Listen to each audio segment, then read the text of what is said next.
Depuis l'Antiquité, l'homme a dessiné et utilisé des cartes du monde, probablement même avant de savoir écrire. Ces représentations de la géographie ont ainsi évolué à travers les siècles, au gré des innovations technologiques et scientifiques. Pourtant, le 9 novembre 1929, une découverte aurait remis en question la connaissance de l'homme sur son environnement et sur son histoire. On a retrouvé une carte roulée sur l'étagère poussiéreuse d'une bibliothèque de Constantinople en Turquie. Cette carte avait disparu depuis 1513. Elle avait été dessinée par un Turc, l'amiral Piri Reis. Cette carte a été réalisée à l'aide d'une vingtaine d'autres documents parfois plus anciens, datant de l'époque d'Alexandre le Grand et même avant. La carte est dessinée sur une peau de gazelle et malgré ses 400 ans, la représentation de l'ouest du monde est intacte. Pourtant, un détail surprend. La carte montre le sud de l'Amérique et l'Afrique avec exactitude. La carte intègre déjà un nombre très élevé de connaissances géographiques et scientifiques.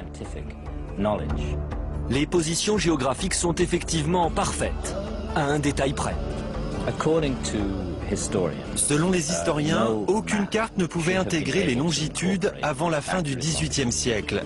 Et là, cette carte très ancienne démontre exactement le contraire. Mais c'est un autre détail qui va déconcerter les historiens. Ce qui est étrange, c'est que la carte montre avec précision des parties de notre planète que personne n'était censé connaître en 1513.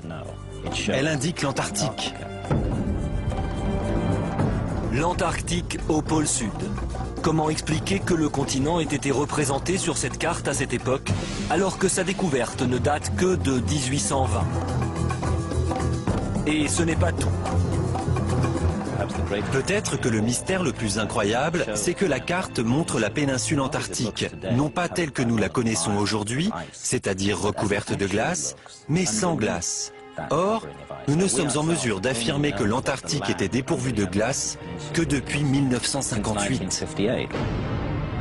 Si c'est bien le cas, comment autant d'éléments peuvent-ils figurer sur cette carte, à une époque où les connaissances géographiques n'en sont qu'à leur début?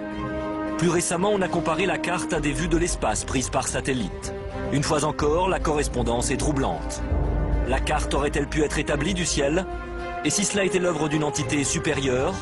Même si aucune de ces thèses n'est cautionnée par la communauté scientifique, les interrogations suscitées par l'existence de la carte Piri Reis nous rappellent combien notre connaissance de l'humanité peut être fragile.